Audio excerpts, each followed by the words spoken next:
నమస్కారం, డెన్నిస్కు స్వాగతం. ఈనాటి ముఖ్యాంశాలు.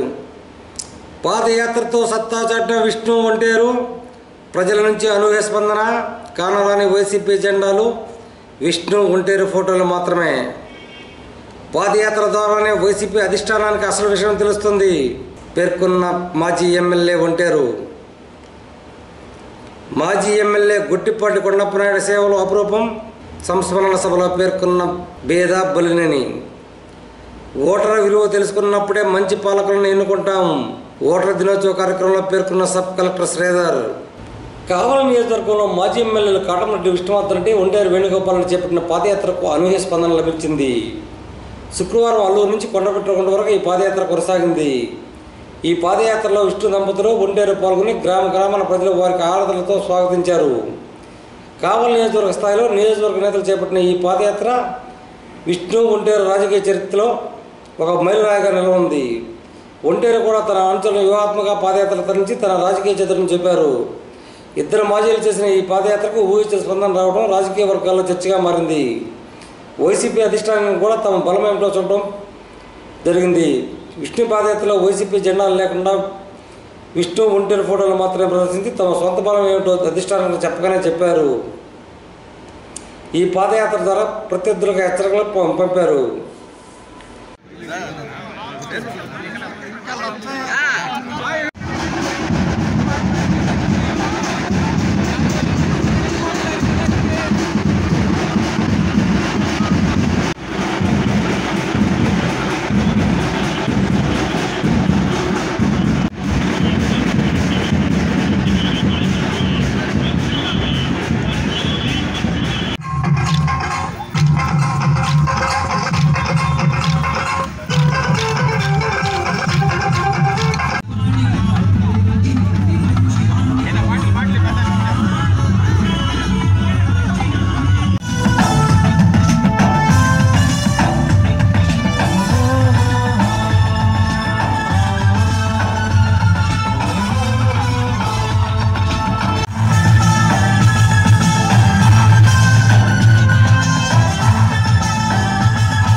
నాయకుడు శ్రీ కాటంరెడ్డి విష్ణువర్ధన రెడ్డి గారు, వారి సతీమణి శ్రీమతి శివప్రియ గారు మరియు మాజీ శాసనసభ్యులు శ్రీ వంటేరు వేణుగోపాల్ రెడ్డి గారు అశేష జనవాహినితో అభిమానులు, కార్యకర్తలు, మహిళా అభిమానులు ఉవ్వెత్తున ఉప్పొంగే జనసముద్రంలా మారిన తమ నాయకుడు ఏర్పాటు చేసిన ప్రజా ఆత్మీయ సభలో పాల్గొని అభిమాన ధనులైన మీ యొక్క అమూల్యమైన అభిప్రాయాన్ని విష్ణన్నకి తెలియజేసి ప్రజా ఆత్మీయ పాదయాత్రను, ఆత్మీయ సభను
పాదయాత్ర ద్వారానే వైసీపీ అధిష్టానానికి కావలిలోని వాస్తవ విషయాలు తెలుస్తాయని కావలి మాజీ ఎమ్మెల్యే వంటేరు వేణుగోపాల్ తెలిపారు.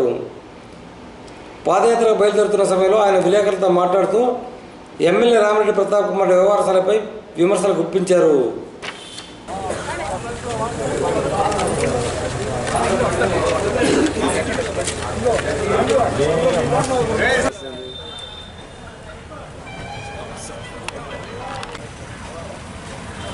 ఈరోజు అంటే 25వ తేదీ అల్లూరు నుంచి ప్రసన్న వెంకటేశ్వర స్వామి గుడి బెట్టగుంటలో ఉన్నటువంటి అక్కడ దాకా పాదయాత్ర చేస్తున్నాం. దీనిలో ముఖ్యంగా మాజీ శాసనసభ్యులు శ్రీ విష్ణువర్ధన్ రెడ్డి గారు, మరి నేను, అనేక మంది పార్టీ శ్రేయోభిలాషులు, కార్యకర్తలు, నాయకులు అందరూ కూడా వేలాదిగా ఈరోజు పాల్గొంటున్నారు. దీంట్లో మెయిన్ ఐడియా మేము చెప్పేదంటే ఈ పాదయాత్ర పార్టీకి వ్యతిరేకం కాదు, పార్టీ నాయకులకు వ్యతిరేకం కాదు.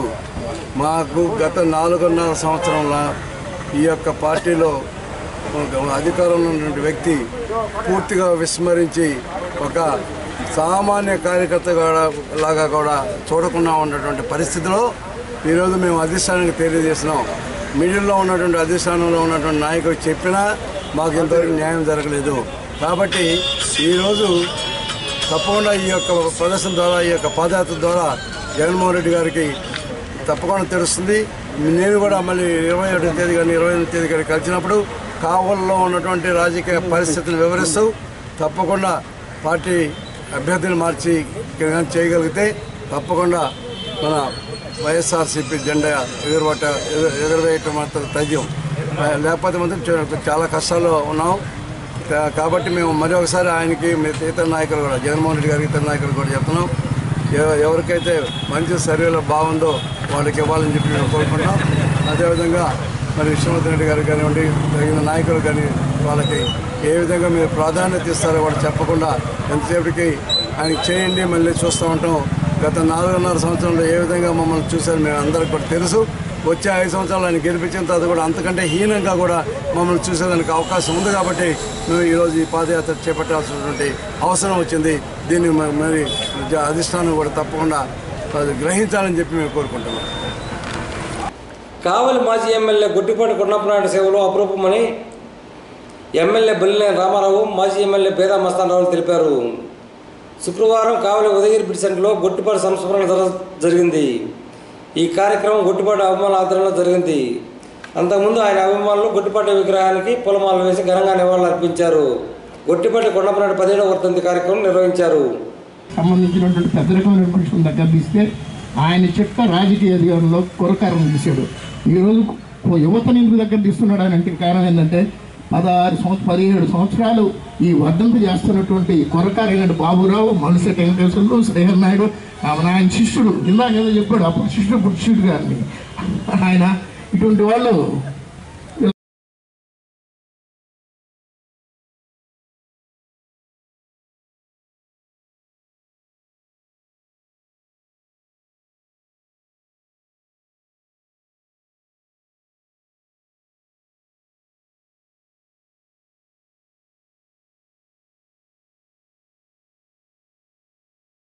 ఆయన ఆకారంగానే ఆయన పంచికట్టు కానీ ఈ లోపల బస్సు వెళ్ళిపోయింది.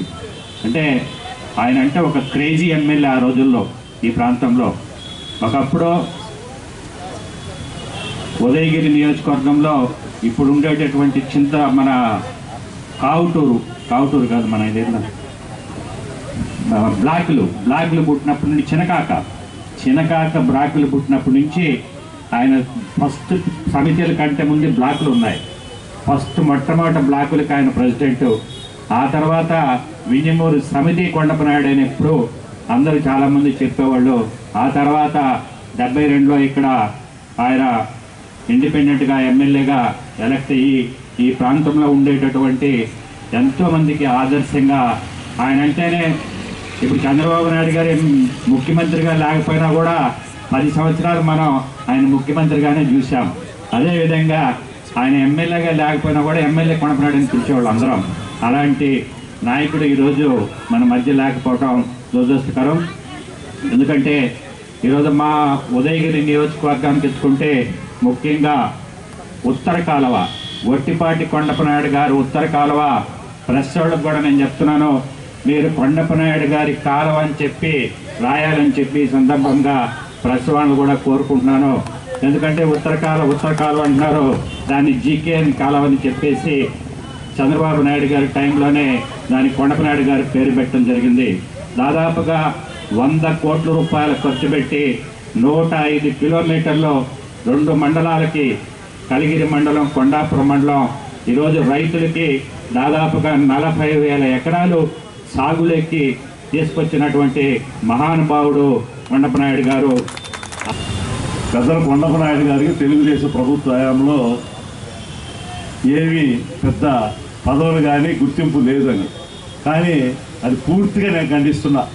ఎందువల్లంటే ఈరోజు సోమశిల ఉత్తర కాలువకి గౌరవ చంద్రబాబు నాయుడు గారు గొట్టిపాటి కొండపనాయుడు ఉత్తర కాలువ అని పేరు పెట్టి నివాళులు అర్పించాడు. అవునా కాదా? చెప్పోయా? పదవుల కంటే ఇంకా బ్రహ్మాండం. ఇప్పుడు చూడండి, తల్లిదండ్రుల్ని చచ్చిపోయిన 15 సంవత్సరాలు గుర్తుపెట్టుకోవడంలే, మనోడు వచ్చాడు ఫోటో తీసి చోర్లు పారేస్తున్నాడు.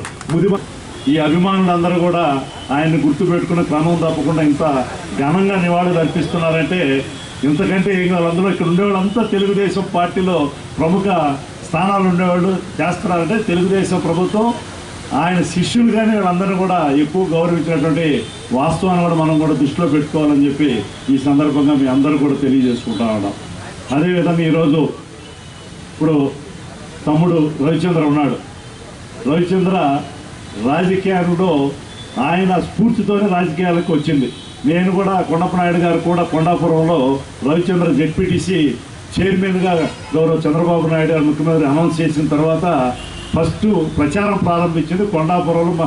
రవి, నువ్వు రాయా, నీతో ఏదో ప్రేమ కొద్ది కాదు, నువ్వేదో కుర్రాడు భవిష్యత్తు ఉందనిపిస్తామని మా మెట్ట ప్రాంతానికి నీ కూడా సేవలు కొంచెం అవసరం అని చెప్పి మమ్మల్ని అక్కడ నామినేషన్ వేయడంతో ఫస్ట్ తీసుకోపోయారు. నన్ను రాత్రి అంతా కూడా 2 రాత్రులు తిరిగాం. ఆయన చాణిక్యత ఉపయోగించి రవిచంద్రని, రవి నువ్వు చైర్మన్ కావాలంటే ఇక్కడ నువ్వు స్వేచ్ఛగా ఇక్కడ తిరగకుండా ఉండడానికి ఉంటే బాగుంటుందని చెప్పి యునానిమస్గా ఏకగ్రీవంగా కొండాపురం నుంచి ఆయన చాతుర్యత ఉపయోగించి ఎన్నిక చేసినటువంటి గొప్ప వ్యక్తి శ్రీ కొండపనాయుడు గారు. ఆ రవిచంద్ర ఈరోజు జిల్లా అధ్యక్షుడు కానీ శాసన మండలి సభ్యులుగా కానీ ఇంకా కూడా ఎన్నో ప్రాధాన్యత కలటువంటి పదవుల్లో ఉన్నాడంటే ఆయన రాష్ట్రానికి 23 జిల్లాల రాష్ట్రానికే 5 సంవత్సరాల పాటు తెలుగుదేశం ప్రభుత్వ హయాంలో యువత అధ్యక్షుడిగా కూడా ఉన్నాడు. ఈరోజు నేను శాసన సభ్యుడిగా ఉన్నా, అదేవిధంగా నేను గతంలో జెడ్పీటీసీగా ఉన్నాను. కానీ అది వేరే నియోజకవర్గం అయినా కూడా ఆయన అంటే మీకు చాలా అభిమానం. ఆయన ఎంత నిరాడంబరంగా ఉంటాడంటే ఇందా బాబురావు చెప్పాడు, ఎన్టీ రామారావు కానీ కాలువ గట్ల మీద చెట్ల కింద స్నానం చేసినట్టుగా ఆయన ఆ రోజుల్లోనే గౌరవ చంద్రబాబు మన నందమూరి తారక రామారావు కూడా ఆదర్శుడు. ఎందుకంటే చెట్ల కింద స్నానం చేసినటువంటి పరిస్థితి ఆయన చూసి నేర్చుకున్నారు రామారావు గారు. కాబట్టి ఈరోజు అటువంటి గొప్ప వ్యక్తి మన గౌరవ కొండపు నాయుడు గారు. కాబట్టి ఇంతకాలానికి కూడా ప్రతి ఒక్కరు కూడా ఎంతో అభిమానంగా ఎక్కడో రామానాయుడు మనకు రమాధర్ అయితే ఎక్కడున్నా కూడా వచ్చేస్తాడు. మాజీ ఎమ్మెల్యేల ఒంటేరు విష్ణువర్ధన్ రెడ్డి చేపట్టిన పాదయాత్రను విజయవంతం చేసిన అభిమానులకు ధన్యవాదాలని కావలి మున్సిపల్ 29వ వార్డు కౌన్సిలర్ సూర్య మదనమోహన్ రెడ్డి తెలిపారు. భవిష్యత్తులోనూ అభిమానులు వీరికి అండదండలు అందించాలని కోరారు. ఈరోజు మన కావలి నియోజకవర్గం నుంచి ఒంటేరు వేణుగోపాల్ రెడ్డి గారు, అదేవిధంగా కాటంరెడ్డి విష్ణువర్ధన్ రెడ్డి గారు చేపట్టిన అల్లూరు నుంచి మన ప్రసన్న వెంకటేశ్వర స్వామి బిట్రగుంట వరకు జరిగిన పాదయాత్రకి అనేక విధాలుగా అన్ని వర్గాల నుంచి ఒంటేరు విష్ణువర్ధన్ రెడ్డి అభిమానులు, కార్యకర్తలు అందరూ వేలాది మంది పాల్గొని ఈ పాదయాత్రని దిగ్విజయంగా చేసినందుకు అందరికీ మా ఇద్దరు నాయకుల తరఫున కృతజ్ఞతలు తెలుపుతున్నాము. అదేవిధంగా ఈ ఎలక్షన్ వరకు ప్రతి ఒక్కరూ ఇదే ఒక సైనికుల లెక్క పోరాడి అందరూ వాళ్ళిద్దరిని ఆశీర్వదించాలని, అదేవిధంగా ఆ ప్రసన్న వెంకటేశ్వర స్వామి ఆశీస్సులు కూడా వాళ్ళిద్దరికి ఉండాలని, ఓటర్ విలువ తెలుసుకున్నప్పుడే మంచి పాలకులు అందించగలమని కావలి సబ్ కలెక్టర్ శ్రీధర్ తెలిపారు. శుక్రవారం ఓటర్ దినోత్సవం నిర్వహించారు. ఈ కార్యక్రమంలో MRO Venkateswarlu, IL Reddy, senior సిటిజన్తో పాటు పలువురు విద్యార్థులు పాల్గొన్నారు. కనీసం మనం ఓటు వేయాలి.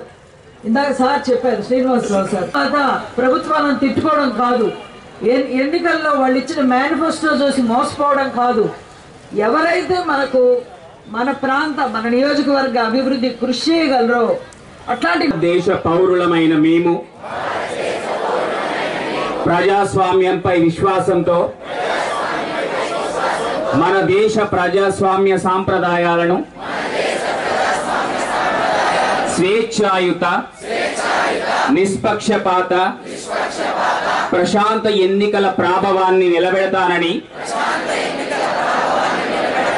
మతం, జాతి, కులం, వర్గం, భాష లేదా ఎటువంటి ఒత్తిడులకు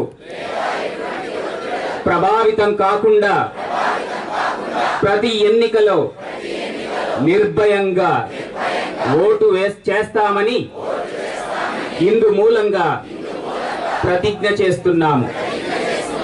థ్యాంక్ యూ. ప్రజలందరూ కూడా ఓటు వేసి వారిని ఎవరు పరిపాలించాలో నిర్ణయించే ఒక బృహత్తర కార్యక్రమం మన ప్రజాస్వామ్యం. ఆ పరిపాలించేది ఎవరో కాదు, ఓటు వేసే ప్రతి వ్యక్తి పరిపాలకుడయ్యే ఒక అవకాశం మన రాజ్యాంగం మనకు కల్పించింది. దాన్ని నిష్పక్షపాతంగా అన్ని వర్గాలకు, అన్ని కులాలకు, అన్ని మతాలకు, అన్ని జాతులకు అతీతంగా ఎలక్షన్లు నిర్వహించి మన పరిపాలకులను ఎంచుకునే అవకాశాన్ని మన రాజ్యాంగం, దాన్ని నిర్వర్తించే ఒక బాధ్యతను మన భారత ఎన్నికల సంఘం నిర్వర్తిస్తుంది. కావలి గాయత్రి నగర్లో అనుమతి లేకుండా నడుపుతున్న వ్యాస్ అనే ప్రైవేటు పాఠశాలలో చదువుతున్న విద్యార్థి గాయపడింది. ఈ విషయమై కావలి ఎంఈఓ అబ్దుల్ రజాక్ శుక్రవారం సాయంత్రం విచారణ జరిపారు. అనుమతి లేకుండా పాఠశాల నిర్వహణపై ఉన్నతాధికారుల ఆదేశం మేరకు చర్యలు తీసుకుంటామని వివరించారు.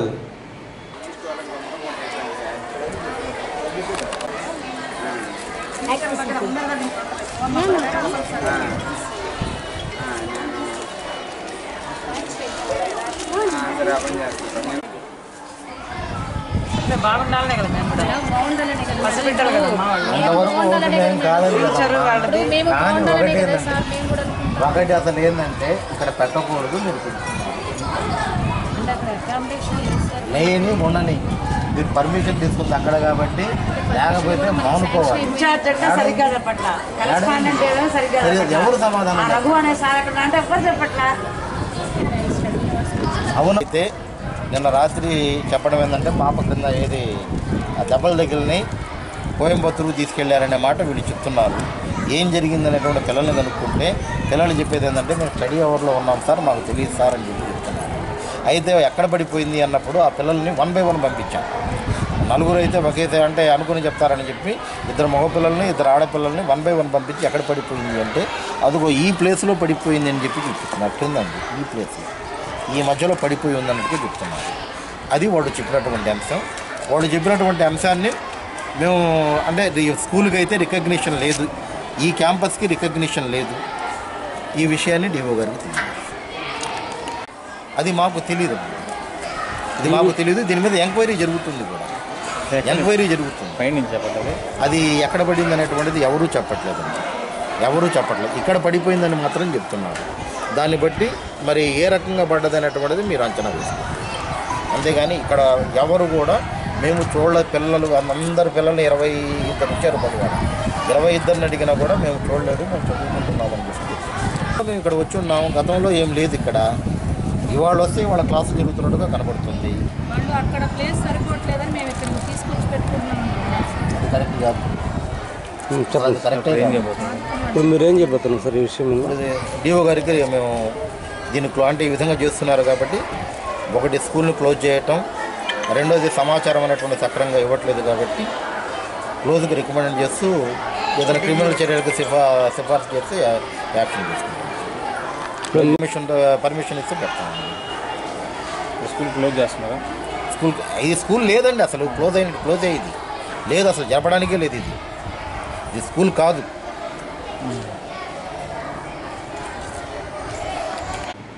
గాయత్రీనగర్లో వ్యాస్ ప్రైవేట్ పాఠశాల 10వ తరగతి చదువుతున్న విద్యార్థి మిద్దిపై నుంచి దూకడంతో తీవ్రంగా గాయపడిందని పీడీఎస్ నేత భాస్కర్ ఆరోపించారు. ప్రస్తుతం బాలిక కోయంబత్తూరులో చికిత్స పొందినట్టు వివరించారు. ఈ పాఠశాలకు అనుమతి కూడా లేకపోవడం దారుణమన్నారు. స్కూల్లో నిన్న సాయంత్రం 10th క్లాస్ విద్యార్థిని పైనుంచి దూకింది. ఆమెకి తీవ్రమైనటువంటి గాయాలైన ఆమె చౌబతుల మధ్య కోయంబత్తూరు హాస్పిటల్లో కొట్టుమిట్టాడుతూ ఉంది. దీనికి సంబంధించి పీడీఎస్ విద్యాశాఖ ఉన్నతాధికారులకి కంప్లైంట్ చేసింది. ఆ మేరకు ఇక్కడ ఎంఈఓ గారు విచారణకు వచ్చున్నారు. విచారణ చేసి వెళ్తా ఉన్నారు. మేము ఒక డిమాండ్ చేస్తూ ఉన్నాం. ఎందుకనంటే ఈ స్కూల్కి అసలు పర్మిషన్ లేదు, ఓపెనింగ్ పర్మిషన్ కూడా లేదు. గత 8 నెలలుగా నిబంధనలకు విరుద్ధంగా ఈ స్కూల్ నడుస్తూ ఉంది.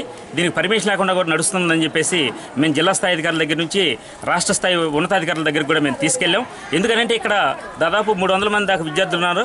వాళ్ళని ఆన్లైన్ ఎక్కడ చేర్పిస్తారు? రేపు వాళ్ళు ఎవరి చేత వాళ్ళు ఎగ్జామ్స్ రాపించాలి. అట్లాంటి 10th క్లాస్ విద్యార్థులకు సంబంధించి ఎక్కడ ఎన్రోల్ అవుతుంది, ఎక్కడ ఫీజు కడుతున్నారు, రేపు పర్మిషన్ లేనటువంటి విద్యార్థులను ఎట్లా రాపిస్తారు అని మేము అనేకసార్లు కూడా లెటర్లు పెట్టినప్పుడు కూడా వాళ్ళ నుంచి ఎటువంటి చలనం లేదు, నిమ్మకి నీరెత్తినట్టు ఉంటూ ఉన్నారు. అందుకని రాజకీయ పలుకుబడికి అట్లానే డబ్బులకి ఇదైనటువంటి అధికారులు ఇక్కడ ఈ విద్యా సంస్థను మూసేయడానికి వెనకడతా ఉన్నారు. ఈరోజు ఒక విద్యార్థిని బలవుతోంది, రేపు ఏం జరుగుతుందో తెలియదు. ఇట్లాంటి ఎంతమంది పసిపాపలు లేదా పసిపిల్లలు ఇక్కడ బలైతే స్కూల్ మూసేస్తారో అర్థం కానటువంటి ఒక స్థితి ఉంది. అందుకని తక్షణం మేము డిమాండ్ చేస్తూ ఉంది. ఇక్కడ స్కూల్ పర్మిషన్ లేదని అధికారులే చెప్తా ఉన్నారు ఇప్పుడు, కానీ దాన్ని మూసేయడానికి మాత్రం వెనకాడుతూ ఉన్నారు. నిన్న జరిగినటువంటి ఆ విద్యార్థిని ఏదైతే ఆత్మహత్య ప్రయత్నం చేసిందో ఆ అమ్మాయికి సంబంధించినటువంటి మొత్తం వైద్య ఖర్చులు యాజమాన్యం భరించాలి. అలా లేకపోతే ఈ స్కూల్ రద్దు చేసేంత వరకు కూడా మేము ఉద్యమం చేస్తామని చెప్పేసి ఈ సందర్భంగా మేము తెలియజేస్తాం. బోగోల్ మండలం దువ్వలజన దళితులకు డీఫామ్ పట్టాలు ఇవ్వాలని దళిత సంరక్షణ సమితి జిల్లా అధ్యక్షుడు ఎస్ఎంఎల్ని డిమాండ్ చేశారు. శుక్రవారం ఈ మేరకు సబ్ కలెక్టర్ కార్యాలయం వద్ద నిరసన వ్యక్తం చేశారు. జేబీఎస్ భూములన్నీ రద్దు చేసి డీఫామ్ పట్టాలుగా మారుస్తామని చెప్పేసి ప్రభుత్వం చెప్పి అదంతా రద్దు చేసినారు. అయితే జుబుల్దీన్లో దాదాపుగా ఒకే 16 మందికి 2 ఎకరాలు చొప్పున మొత్తం సీఎం గారు వచ్చిన తర్వాత వాళ్ళ చేతుల మీదకి ఇస్తామని చెప్పి స్టేజ్ మీదకి కూడా పిలిచి తర్వాత ఇస్తామని చెప్పి మళ్ళీ రమ్మని చెప్పినారు. ఆ విధంగా కూడా మోసం చేసి వీళ్ళు ప్రభుత్వ అధికారులు ఇప్పుడు కూడా భూములు పట్టాలు ఇవ్వకుండా నానుస్తు దారిని పెట్టి ఏడున్నాయి అని చెప్పి ఒక ఒంగోలు సంబంధించినటువంటి ఒక పెద్ద రెడ్డి భూస్వామికి మాత్రమే అతని ఎంజాయ్మెంట్ పేరు మీద రాస్తున్నారు. డెన్నిస్ ఇంతటితో సమాప్తం. నమస్కారం.